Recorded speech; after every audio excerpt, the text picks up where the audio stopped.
Oke teman-teman, selamat sore dan selamat berjumpa kembali bersama saya Safa Alim di channel Safa One Way.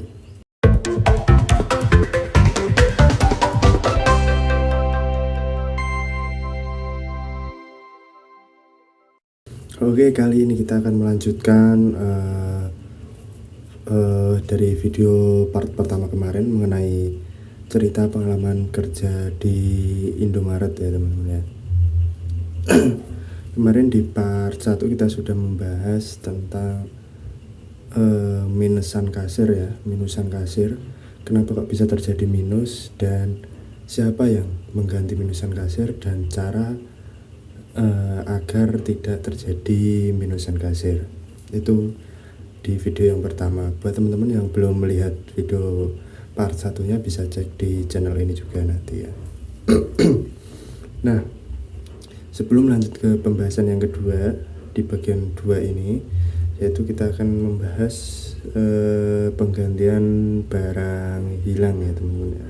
Setelah itu nanti di bagian ketiga kita akan bahas penggantian barang expired ya teman-teman ya. Kita sebelum lanjut ke bagian yang kedua, saya mohon support dari teman-teman untuk like dan subscribe agar saya lebih semangat dalam membuat konten-konten edukasi tentang seputar pengalaman kerja dan cara melamar kerja ya teman-teman ya. Tentunya saya membuat tutorial ini atau membuat cerita-cerita ini itu berdasarkan pengalaman saya yang pernah bekerja di PT yang saya sebutkan, yaitu kalau untuk video ini yaitu PT Indomarko Prismatama alias Indomaret. Oke, yang kedua mungkin teman-teman yang masih bingung atau masih bingung dalam membuat CV atau desain CV yang pas dan yang positif ke terima kerja, teman-teman bisa gunakan template CV yang saya gunakan. Template-nya simpel dan sudah terbukti saya lolos masuk kerja dengan menggunakan CV tersebut. Teman-teman hanya untuk mengakses template Canva ya ini ya. Untuk mengakses template Canva saya mengenai apa ini namanya CV atau riwayat hidup, teman-teman hanya bukan membayar ya, istilahnya donasi Rp2.000 melalui link ID. Nanti setelah pembayaran selesai, nanti link template Canva-nya akan dikirim ke email teman-teman, seperti itu ya. Produk digital lah istilahnya. Nah, ya sebelum lanjut lagi, mungkin teman-teman yang mau berdonasi untuk bentuk support terhadap saya ya, untuk menyupport saya dengan cara donasi, teman-teman bisa berdonasi di link traktir di deskripsi di bawah ya, traktir.id/safawanway kalau nggak salah. Teman-teman bisa cek di deskripsi box. Dukunganmu semangatku ya.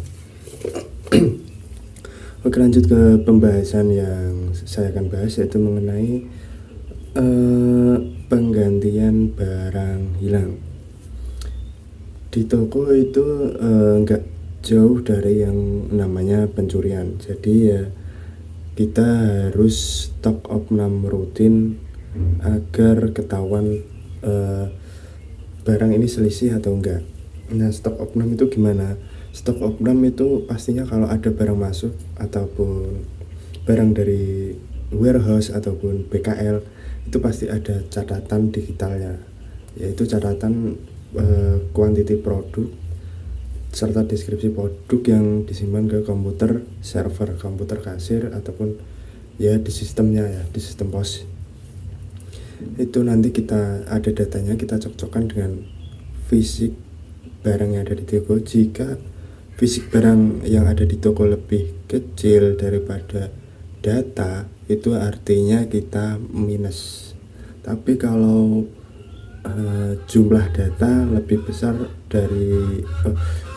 kalau jumlah data lebih kecil daripada fisik, artinya fisik barang malah lebih ya, itu artinya kita ngeplus gitu.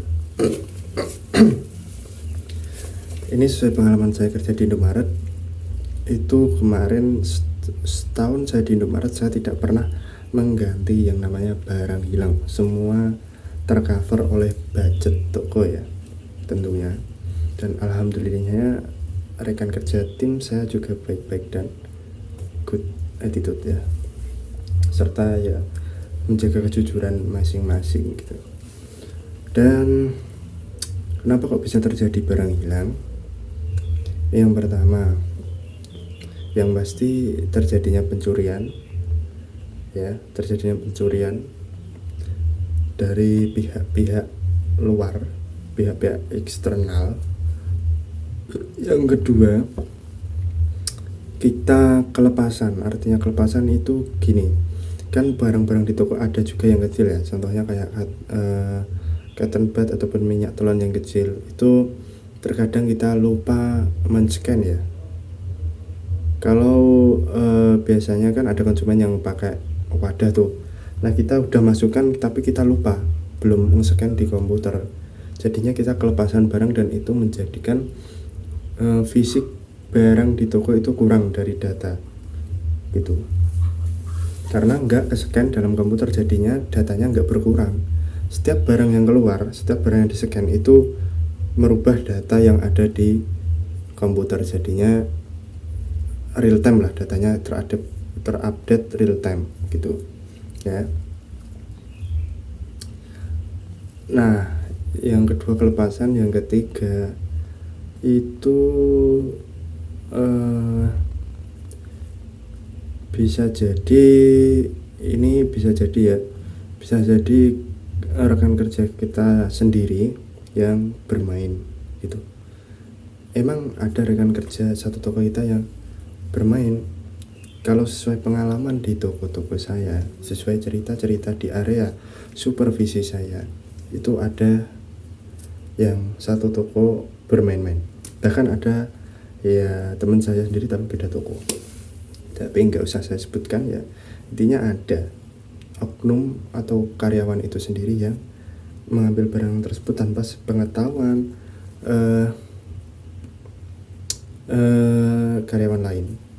Tapi bukan di toko saya. Ini disclaimer, bukan di toko saya. Di toko saya tidak pernah mengganti barang hilang sepeser pun. Semua tercover oleh pihak Indomaret.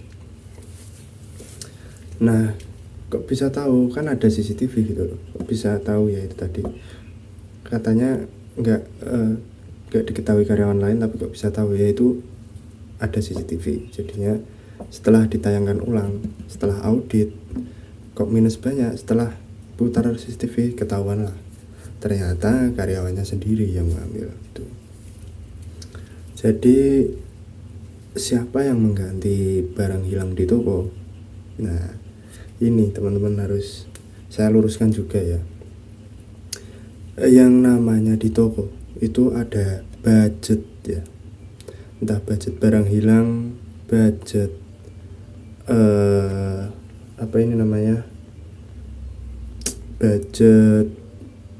budget barang-barang operasional ya, barang-barang operasional di toko itu ada budgetnya. Nah, budget barang hilang, kita fokus ke budget barang hilang ya. Budget barang hilang itu sesuai dengan jumlah sales kita. Kalau sales kita di toko itu rata-rata tinggi, ya budget barang hilangnya juga mengikuti. Begitupun sebaliknya, kalau sales di toko kita rendah, ya budget di barang hilang di toko kita juga rendah gitu. Jadi menyesuaikan ya. Karena pada logikanya barang hilang itu sering terjadi ketika toko rame ya. Karena apa? Karena karyawan itu kewalahan dalam melakukan pengawasan gitu loh. Kan Indomaret juga luas ya, dan ada beberapa lorong, ada 4 lorong bahkan lebih ya terkadang. Dan itu semua nggak bisa tercover oleh karyawan secara langsung, secara semua terlihat itu enggak ya. Kadang di CCTV juga kurang kelihatan gitu loh. Jadi pada saat kita melihat, kita juga nggak bisa langsung nuduh dia mengambil gitu loh. Kalau memang kita kurang yakin atau kurang jelas dalam melihatnya gitu loh. Karena bisa menjadi pidana tersendiri nantinya. Kita bisa malah dituduh melakukan pencemaran nama baik karena menuduh dia mencuri gitu loh, kalau kita kurang yakin. Jadi ya kita harus melakukan pengawasan yang ketat dan harus benar-benar melihat langsung dan akurat gitu loh ya. Gak bisa langsung asal tuduh ya, gitu. Nah, untuk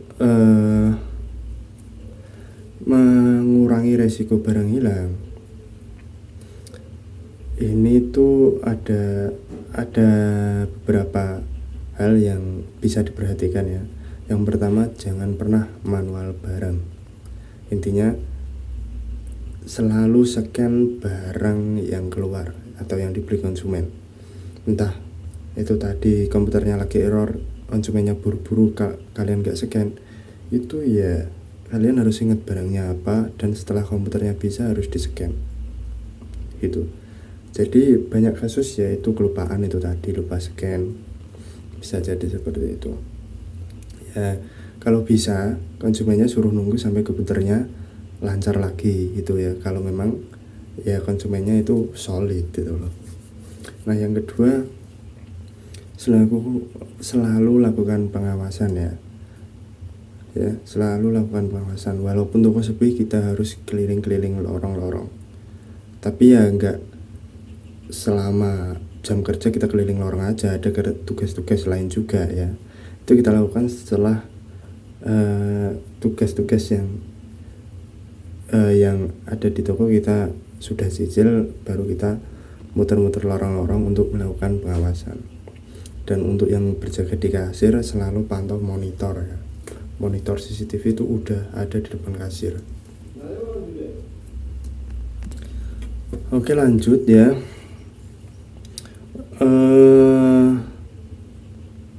Itu tadi untuk masalah barang hilang ya. Sebentar saya ingat-ingat dulu apa yang mungkin belum saya keluarkan ya, atau mungkin saya kelupaan belum membahas di bagian ini. Kalau memang tidak ada ya saya akhiri sampai di sini. Kalau memang masih ada ya sebentar saya ingat-ingat dulu ya. Oke, karena saya rasa pembahasan kali ini sudah cukup, dan saya rasa ya memang itu yang seharusnya saya bahas. Dan durasi video ini juga sudah lebih dari 10 menit. Jadi ya kita akhiri sampai di sini dahulu ya teman-teman. Masih ada satu pokok bahasan yang belum kita bahas, yaitu tentang penggantian barang expired. Kok bisa sih kita harus mengganti barang expired? Gimana aturannya dan gimana alurnya? Nanti kita bahas di part 3 karena ini sudah 10 menit lebih. Buat teman-teman yang mungkin masih kurang paham dengan apa yang saya sampaikan, bisa tanya-tanya di kolom komentar ataupun bisa cek sosial media saya, Instagram utamanya, bisa DM, saya balas. Walaupun Anda tidak memfollow saya tetap balas ya, tenang aja. Tapi alangkah baiknya kalau teman-teman follow biar ikut mensupport saya ya. Jadi sekian mungkin yang bisa saya sampaikan, kurang lebihnya saya mohon maaf. Dan kalau memang ada yang salah mohon dikoreksi ya teman-teman. Mungkin ada teman yang menonton video ini juga alumni Indomaret ataupun retail lainnya, yang mungkin kata pembahasan saya ada yang salah, bisa diluruskan ya teman-teman ya. Oke. Nah, itu tadi seperti yang saya sampaikan di awal. Kalau teman-teman butuh template CV, bisa klik link template Canva di bawah ya. Itu sudah saya buktikan dan saya keterima lolos kerja. Cuma teman-teman donasi 2.000 saja. Ya itu kalau memang mau, kalau enggak ya bisa cari di Canva lainnya.